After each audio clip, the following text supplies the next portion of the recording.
ওয়াজাদা আবদান মিন ইবাদিনা আতাইনাহু রহমাতান মিন ইন্দিনা ওয়া আল্লামনাহু মিন লাদুন্না ইলমান। সূরাতুল কাহফি সূরা নম্বর 18 আয়াত নম্বর 65। অতঃপর তারা আমাদের বান্দাদের মধ্যে থেকে একজন বান্দাকে পেল, যাকে আমরা নিজেদের কাছ থেকে এক ধরনের রহমত দান করেছিলাম, আর যাকে আমরা বিশেষভাবে নিজেদের পক্ষ থেকে প্রেরিত জ্ঞান শিক্ষা দিয়েছিলাম। ইন্টারেস্টিং আয়াত, আর এই আয়াতের পরে কিছু আলোচনা করব। ফার্স্ট এই আয়াতটা পড়ে ফেলি। অতঃপর ওয়াজাদা, তারা খুঁজে পেল। ওই খুঁজে পেল বলার দরকার লাগবে না, সেন্টেন্স কনস্ট্রাকশনের জন্য আমরা তারা পেল বললে যথেষ্ট হবে। পুরোটা পড়ে ফেলি। আবদান, একজন বান্দা, একজন বান্দাকে খুঁজে পেল, একজন বান্দাকে পেল। মিন ইবাদিনা, আমাদের বান্দাদের মধ্যে থেকে। তাহলে কি হলো এই অংশটা? তারা, অর্থাৎ এখানে ডুয়াল ফর্মে আছে, মানে দুজন ছিল তো, মুসা আলাইহিস সালাম, যশোয়া আলাইহিস সালাম। তারা আমাদের বান্দাদের মধ্যে থেকে একজন বান্দাকে পেল। আতাইনাহু, উই গেভ হিম, যাকে আমরা দান করেছিলাম। কি দান করেছিলাম? রহমাতান, রহমাতান। এটা হচ্ছে এক ধরনের রহমত, কারণ এখানে আল রহমা শব্দটা নেই, আর রহমা শব্দটা নেই, রহমাতান শব্দ রয়েছে। এক ধরনের রহমত। মিন ইন্দিনা, নিজেদের কাছ থেকে, আমাদের কাছ থেকে বা নিজেদের কাছ থেকে। আল্লাহ সুবহানাহু ওয়া তাআলা, এই বহু বচনগুলো আল্লাহ সুবহানাহু ওয়া তাআলা নিজেকে রয়্যাল প্লুরাল দিয়ে সম্বোধন করছেন। এই অংশটা কি হলো তাহলে? যাকে, অর্থাৎ সেই বান্দাকে, অর্থাৎ খিজির আলাইহিস সালামকে, যাকে খুঁজে পেল মুসা আলাইহিস সালাম, যশোয়া আলাইহিস সালাম, যাকে আমরা নিজেদের কাছ থেকে এক ধরনের রহমত দান করেছিলাম। ওয়া আল্লামনাহু, আর যাকে আমরা শিক্ষা দিয়েছিলাম। আল্লামনাহু, যাকে আমরা শিক্ষা দিয়েছিলাম। মিন লাদুন্না, নিজেদের পক্ষ থেকে। লাদুন্না, মিন লাদুন্না, নিজেদের পক্ষ থেকে, আমাদের পক্ষ থেকে, কিন্তু কন্টিনিউশন আছে বলে নিজেদের পক্ষ থেকে। ইলমান, প্রেরিত জ্ঞান, ইন্সপায়ার্ড নলেজ। আর আরেকটা শব্দ আমরা দেখতে পাচ্ছি বিশেষভাবে। এটা কেন আসলো? ইলমান আর মিন লাদুন্না হেরফের আছে শব্দের, মানে সেন্টেন্সের স্ট্যান্ডার্ড ওয়ার্ড অর্ডার থেকে। ইলমান আগে থাকার কথা, মিন লাদুন্না পরে থাকার কথা। তাহলে ওই এমফাসিস, জোরটা এই কারণে আসছে বিশেষভাবে। তাহলে এই অংশটা কি হলো? আমরা যাকে, আর যাকে আমরা বিশেষভাবে নিজেদের পক্ষ থেকে প্রেরিত জ্ঞান শিক্ষা দিয়েছিলাম। আরেকবার পড়ি বাংলাটা। অতঃপর তারা আমাদের বান্দাদের মধ্যে থেকে একজন বান্দাকে পেল, যাকে আমরা নিজেদের কাছ থেকে এক ধরনের রহমত দান করেছিলাম, আর যাকে আমরা বিশেষভাবে নিজেদের পক্ষ থেকে প্রেরিত জ্ঞান শিক্ষা দিয়েছিলাম। যাকে, মানে এখানে এই যে ল্যাঙ্গুয়েজটা, মিন্না ফ্রম আস, আমাদের থেকে, মিন লাদুন্না, মিন ইন্দিনা, এগুলো হাইলি এমফাসাইজড ওয়ার্ড। মিন ইন্দিনা তো অবশ্যই, আর মিন লাদুন্না তো আরো বেশি হাইলি এমফাসাইজড, মানে একদম খাস, বিশেষভাবে আমাদের পক্ষ থেকে, আমাদের কাছ থেকে এই ভাবগুলো ফুটে উঠছে। ঠিক আছে? এই বিশেষভাবে প্রথম সেন্টেন্সে কেন করিনি বুঝতে পারছেন কি? কারণ রহমাতানটা ঠিক জায়গায় আসে। ঠিক তো সবই, মানে স্ট্যান্ডার্ড যেটাকে বলা চলে। রহমাতান, তারপরে মিন ইন্দিনা আছে, কিন্তু এখানে হেরফের আছে বলে।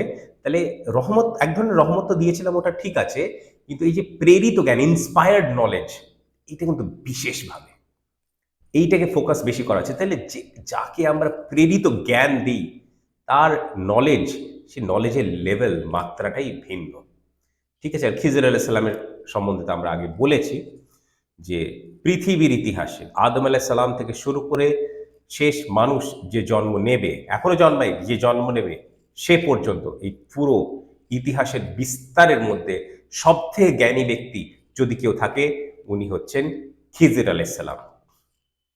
আল্লাহ জ্ঞান দিয়েছেন, নিজে থেকে তো আর উনি পাননি।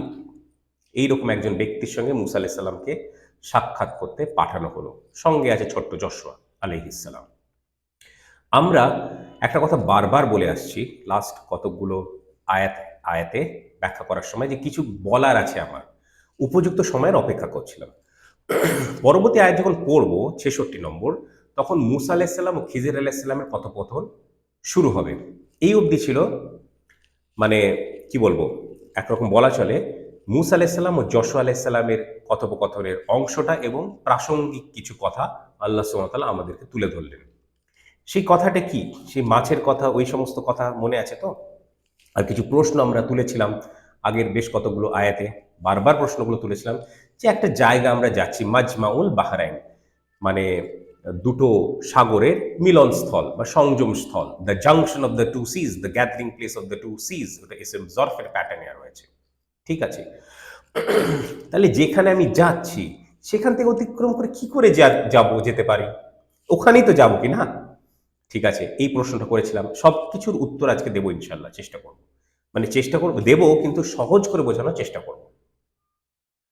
দ্বিতীয় ব্যাপারটা হচ্ছে ওই মাছের ব্যাপারটা, ভুলে যাওয়ার ব্যাপারটা কি হলো? ভুলে যাওয়ার কি ছিল? তো মাছটা কি? মাছটা ছিল একটা সাইন। কিরকম সাইন? কারণ প্রথমত মাছটার ব্যাপারে কিছু না বললেই নয়, এগুলো আমরা হাদিস থেকে পাই, আমরা বিবলিক্যাল স্ক্রিপচার্স থেকে পাই, ইসরায়েলি রিওয়ায়াত থেকে পাই, মূলত হাদিস থেকে পাই। হাদিসে সবকিছু আছে বর্ণনা, অন্যান্য জায়গাতেও রয়েছে অ্যাডিশনাল ইনফরমেশনের সোর্স হিসেবে, কিন্তু হাদিস আমাদের জন্য যথেষ্ট। এই নলেজগুলো, মানে এই ব্যাখ্যাগুলো, এই বর্ণনাগুলো সেখানে আরো বিস্তারিত রয়েছে। খিজির আলাইসাল্লাম নামটাও, খিজির আলাইসাল্লাম নামটাও আমরা ওখান থেকেই পাচ্ছি, যশোয়া নামটাও কিছুটা ওখান থেকেই পাচ্ছি। আচ্ছা, মাছের ব্যাপারে এইটা আল্লাহ সুবহানাহু ওয়া তাআলা জানিয়েছিলেন মুসা আলাইহিসসালামকে, যে এই মাছটা একটা জ্যান্ত মাছ ছিল না, মৃত না। মৃত তো অবশ্যই, কাটার পরে ভেজে ভাজা মাছ খাদ্য হিসেবে তারা নিয়েছিল। কিন্তু আল্লাহ সুবহানাহু ওয়া তাআলা তাদেরকে জানিয়েছিলেন যে যেই জায়গায় এই মাছটা জীবিত হয়ে যাবে সেই জায়গায় তোমরা তাকে খুঁজে পাবে। কি রকম ধরনের নিদর্শন, আল্লাহর নিদর্শন, তাই তো? সেই সময় সেই জায়গায় তোমরা তাকে, অর্থাৎ খিজির আলাইহিস সালামকে খুঁজে পাবে। তো এই সাইনটা ছিল অত্যন্ত গুরুত্বপূর্ণ। আর যেখানে পাওয়ার কথা সেখানেই মাছটা জীবিতও হয়েছিল আর পালিয়েও গেছিল। কিন্তু মুসা আলাইহিস সালাম অন্যমনস্ক ছিলেন। ছোট্ট যশোয়া দেখেছিল, আর মুসা আলাইহিস সালাম একথা যশোয়াকেও বলে রেখেছিলেন যে এরকম যদি দেখতে পাও, আমি তো লক্ষ্য রাখবোই, কিন্তু উনি একটু অন্যমনস্ক হয়ে গেছিলেন, কিন্তু তুমি যদি দেখতে পাও তাহলে আমাকে জানিও। ছোট্ট যশোয়া বলতে ভুলে গেছে, সেই কারণে আমি মাছ, এরকম করে শয়তান ভুলিয়েছে আমাকে, মানে একটা দোষ আরোপ করার ব্যাপারটা। আমি না, শয়তান আমাকে ভুলিয়েছে, নিশ্চয়ই শয়তান বেটা আমাকে ভুলিয়ে দিয়েছে। তো ছোট্ট যশোয়ার মনোভাবটা আমরা বুঝেছিলাম। তো ওই জায়গাতেই, সেই the junction of the two seas, মাজমা উল বাহরাইনেই কিন্তু মাছটা জীবিত হয়ে সেই সাগরে চলে গেছিল। ঠিক আছে, এই যে চলে যাওয়ার ব্যাপারটা, তাহলে ওই জায়গাতেই তাদের অপেক্ষা করার কথা ছিল। কিন্তু তখন অন্যমনস্ক থাকার কারণে, যে কারণে হোক বা কাদের কারণেই হোক, সেখান থেকে অতিক্রম করে বেশ কিছুটা পথ চলে আসার পরে, তখন যখন একটু ক্লান্তি লাগলো, একটু খিদে পেলো, তখন মাছের কথাটা যখন স্মরণে আসলো, মাছটা খাওয়ার জন্য নয়, মাছটা সাইনের জন্য, কিন্তু একটা ক্লান্তি ভাব আছে, একটা ক্ষুধার্ত ভাব আছে। তো কাজেই খাবার যখন আছে, ওই কথাটা মনে পড়াটাই স্বাভাবিক, হিউম্যান টেন্ডেন্সি, হিউম্যান নেচার। ঠিক আছে, মানুষ মাত্রে এই খেয়ালগুলো, এই ব্যাপারগুলো ঘটা স্বাভাবিক। তো তখন এই ব্যাপারটা বোঝা গেল। তখন ওই রিট্রেস 64 নম্বর আয়াত আমি অনেক জটিলভাবে না, জটিল আয়াত অনেক সহজভাবে বোঝানোর চেষ্টা করেইছি। আগের আয়াতটা কসাসান শব্দটা সেখানে ছিল, আর অন্যান্যগুলো ছিল, আসার শব্দটা ছিল, আর যেগুলো ছিল বিস্তারিত আমি বলেছি। এবার তারা ফিরে এসে সেই স্থানেই, মাজমাউল বাহরাইনি, যেখানে মাছটা জীবিত হয়ে সমুদ্রে চলে গেছিল, সেখানেই তাকে খুঁজে পেল মুসা আলাইসাল্লাম, মানে আর যশোয়া আলাইসাল্লাম খিজির আলাইসাল্লামকে খুঁজে পেল তারা দুজনে। খিজির ইসলাম ওখানেই ছিলেন। ঠিক আছে, এইবার প্রথম আয়াতেও আমি কয়েকটা কথা বলেছিলাম, কিন্তু সেখানে কিছুটা কথা তুলে দিয়েছিলাম, কিছুটা ইচ্ছে করেই ধরে রেখেছিলাম যে পরে বলবো, আজকে সেটা উপযুক্ত সময়। সেটা হচ্ছে, ওটা ফিজিক্যাল রিয়ালিটি তো অবশ্যই। যে বলে যে এটা ফিজিক্যাল ঘটনাই নয়, আসলে ঘটনাটা ঘটেনি, সে জানে না, বোকা, মিথ্যে কথা বলছে, ভুলভাল কথা বলছে। ঘটনা তো ঘটেছিল, কিন্তু শুধু ঘটনাটা ঘটানোটাই কি উদ্দেশ্য ছিল? না। শুধু ফিজিক্যাল জার্নিটাই উদ্দেশ্য ছিল? না। এর মধ্যে ইসলামিক স্পিরিচুয়ালিটি, ইসলামিক আধ্যাত্মিকতার ভিত লুকিয়ে আছে। কি সেই ভিত? কি সেই ভিত? প্রথমত, যখন ওই মাজমাউল বাহরাইন বলতে স্পিরিচুয়াল অ্যাঙ্গেলটা যদি তুলে ধরি, সেটা হচ্ছে মানে সাগর। সাগর মানে কি? একটা বৃহৎ কিছু। দুটো জ্ঞানের সাগর, দুটো জ্ঞানের ভান্ডার যেখানে মিশ্রিত হয়, সেইখান থেকে ইলম পাওয়া যায়। সত্য ইলম, বিশেষ করে আকিরুজ্জামানের ইলম তো সেখান থেকেই পাওয়া যাবে, অন্য কোথাও থেকে পাওয়া যাবে না বাবা, অন্য কোথাও থেকে না। শুধুমাত্র একটা এক্সটার্নাল নলেজ, একটা internal knowledge, internal inspired knowledge, ঠিক আছে, প্রেরিত জ্ঞান, ঠিক আছে। তাহলে একটা তো ফিজিক্যাল রিয়ালিটি, মানে একটা তো এমন ধরনের জ্ঞান যেটা মানুষ নিজের চেষ্টায় কি বলে পেতে পারে। সেই ধরনের যে সিফাত, সেই ধরনের যে যে প্রপার্টি, গুণ, সেটা আদম আলাইহিস সালামের মধ্যেই ছিল এবং যুগে যুগে সেটার প্রতিফলন হয়েছে। আর আরেক ধরনের জ্ঞান যেটা আল্লাহ ছাড়া পাওয়া সম্ভব নয়, সেই ধরনের জ্ঞান। আর এই দুটো ধরনেরই জ্ঞান দরকার, না হলে আমরা সমস্ত কিছু বুঝতে পারবো না। অ্যাপিয়ারেন্স অ্যান্ড রিয়ালিটি, যেটা দেখব আর যেটা আসল, সেটার মধ্যে তফাৎ থাকবে। যেটা দেখব সেটা মনে হবে ভালো, আসলে সেটা খারাপ। এটা হচ্ছে দাজ্জালীয় ষড়যন্ত্র, দাজ্জালীয় সিস্টেমের প্রতিফলন। জান্নাত জাহান্নাম শুনেছি না? হাতে কি আর জান্নাত থাকে, হাতে কি আর জাহান্নাম থাকবে? আরে বাবা, কি বোকা! এগুলো তো মানে কি বলবো, রূপক ভাষা। মানে যেই জিনিসটাকে দেখাবে সোসাইটি কত প্রোগ্রেস করেছে, সেটা আসলে পতন হচ্ছে সামগ্রিকভাবে, মানব জাতির পতন হচ্ছে, অবক্ষয় হচ্ছে সামাজিক দিক দিয়ে, পলিটিক্যাল দিক দিয়ে, অর্থনৈতিক দিক দিয়ে, মানে রাজনৈতিক দিক দিয়ে, অর্থনৈতিক দিক দিয়ে, সামাজিক দিক দিয়ে তো অবশ্যই আমরা দেখতে পাচ্ছি ফিতনা চারিদিকে ভরে গেছে। এই দুটো ধরনের নলেজ চাই কোনো বিশেষ কোনো কিছুর সঠিক, যদি সঠিকভাবে আমাদেরকে বুঝতে হয়। নাহলে দেখবো এক, আর আসলে ওর পেছনে লুকিয়ে আছে অন্য জিনিস। তাহলে রিয়ালিটি ডিকোড করতে গেলে অ্যাপিয়ারেন্সের পর্দা আমাদেরকে সরিয়ে সেটা বুঝবার চেষ্টা করতে হবে। তো মাজমাউল বাহরাইন হচ্ছে সেই স্পিরিচুয়ালিটির সেই সংযম স্থল, যেখানে দুটো ধরনের জ্ঞান, নলেজ, ইলম মিশে যায়। আর সেটা না হলে আমরা বুঝতে পারবো না আখিরুজ্জামানের কথা, দাজ্জালের ফিতনার ব্যাপার, আর ফাসাদের ব্যাপার, ফাসাদের প্রতিফলন। ঠিক আছে, এই ব্যাপারটা কিছুটা বুঝলাম, মাজমাউল বাহরাইন। আচ্ছা, যেই জায়গায় যেই জায়গায় যেই জায়গায় মৃত জিনিস জীবিত হয়ে যায় মাজমাউল বাহরাইন হলে, দুটো জ্ঞানের ভান্ডার এক জায়গায় আসলে, জীবিত হৃদয়, সরি, মৃত হৃদয় জীবিত হয়ে যায়। সে মাছটা ছিল সেটার প্রতীক। ঘটনাটা ঘটেছিল, কিন্তু সিম্বলিজমটা এর মধ্যে অনেক ডিপ। যেই মানে মাজমাউল বাহরাইন হচ্ছে সেই জায়গা, ফিলোসফিক্যাল দিক বলছি, স্পিরিচুয়াল দিক বলছি, এখন ফিজিক্যাল দিক বলছি না, ফিজিক্যাল তো বর্ণনা করছিলামই। যেই জায়গায় মাজমাউল বাহরাইনের সংযম হয়, মানে দুটো সাগরের সংযম হয়, দুটো ধরনের জ্ঞানের সংযম হয়, সেইখানে হৃদয়, মৃত হৃদয় জীবিত হয়ে যায়। মাছটা ছিল একটা সিম্বলিজম। আর সেখানেই জ্ঞান পাওয়া সম্ভব, সেখান থেকেই যাত্রা পাওয়া শুরু করা সম্ভব।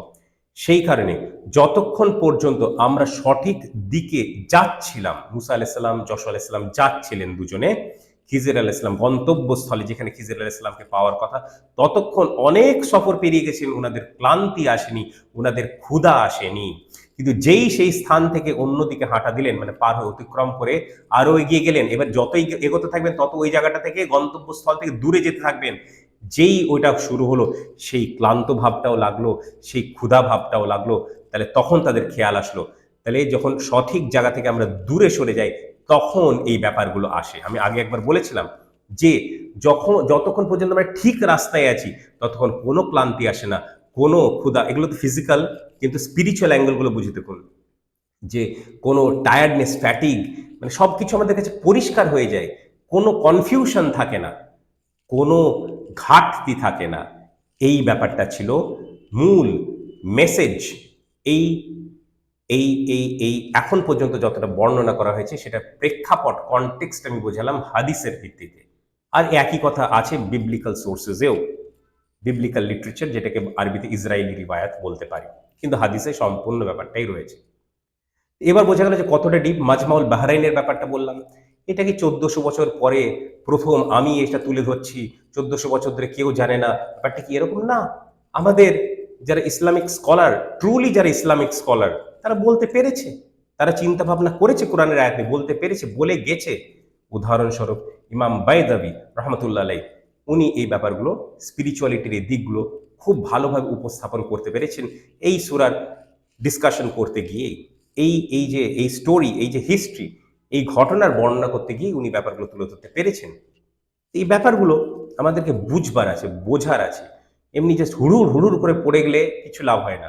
তো সেই কারণে আপাত দৃষ্টিতে দেখতে গেলে খিজির আলাইহিস সালাম যা করেছিলেন সবই ভুল।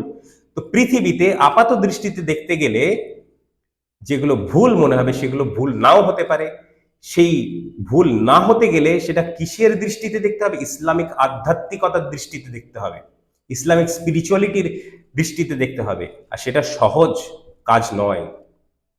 দুটো ধরনের জ্ঞান আমাদের দরকার, একটা হচ্ছে এক্সটার্নাল, একটা হচ্ছে ইন্টারনাল। একটা যেটা মানুষ নিজের চেষ্টায় পেতে পারে, অর্জন করতে পারে, অন্যটা সে ধরনের ইলম, নলেজ, জ্ঞান যেটা আল্লাহ ব্যতীত কারো কাছ থেকে আসে না, আসা সম্ভব নয়। এই দুটো ধরনের জ্ঞান থাকলে আমরা সমস্ত কিছু, যে রিয়ালিটি, বাস্তবতার যে সঠিক ব্যাপারটা, সেটা উন্মোচন করতে পারবো, সেটা আমরা বুঝতে পারবো।